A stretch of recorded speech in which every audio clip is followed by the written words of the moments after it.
Hello guys, मैं आपका दोस्त मोहम्मद तारिक एडवोकेट। आज की इस वीडियो में बताऊंगा कि कौन व्यक्ति नोटरी अधिवक्ता बन सकता है और नोटरी अधिवक्ता की नियुक्ति कौन करते हैं और नोटरी अधिवक्ता का क्या कार्य होता है।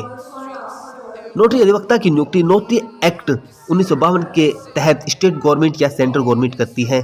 वहीं अधिवक्ता नोटरी अधिवक्ता बन सकता है जिसके पास कम से कम 10 वर्ष का एक्सपीरियंस होता है, यानी कि जिसे 10 साल हो गए प्रैक्टिस करते वो कोर्ट में। और अगर कोई एससी या एसटी से बिलोंग्स कर रहा और यदि कोई महिला तो उसके लिए यह वर्ष यानी कि 7 वर्ष का कम से कम होना चाहिए। उसके लिए 10 वर्ष का कोई प्रावधान नहीं है। 10 वर्ष का प्रावधान तो अदर कैटेगरी के एडवोकेट के लिए, लेकिन कोई एससी या एसटी से या कोई महिला तो उसके लिए 7 वर्ष का एक्सपीरियंस होना चाहिए। और नोटरी अधिवक्ता का जो काम हो, जितने भी कोई एफिडेविट हो गया, कोई एग्रीमेंट हो गया, उनका आइडेंटिफिकेशन करना, आइडेंटिफाई करना और उनका इंडोर्समेंट करना होता है।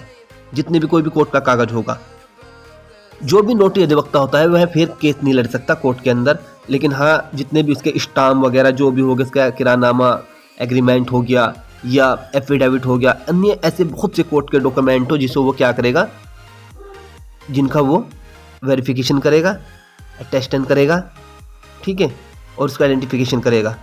और यह एक निश्चित समय के लिए होते हैं। ऐसे नहीं है कि भाई एक बार अगर नोटरी एडवोकेट बन गया तो पूरी उम्र के लिए। इसका कुछ समय सीमा होती है, 10 वर्ष हो, 15 वर्ष हो, हर राज्य की अलग समय सीमा होती है।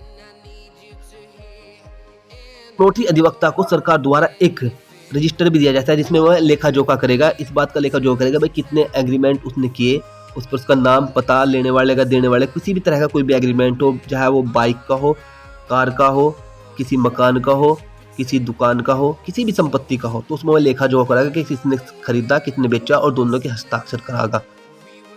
और साथ ही साथ एक कॉपी उनके अपने पास रखवागा एज ए रिकॉर्ड।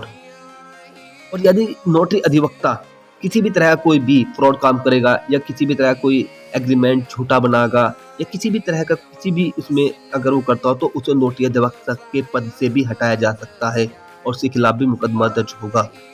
अगर वह किसी भी तरह कोई भी झूठा एग्रीमेंट बना रहा या किसी भी तरह कोई झूठा कागज बना रहा।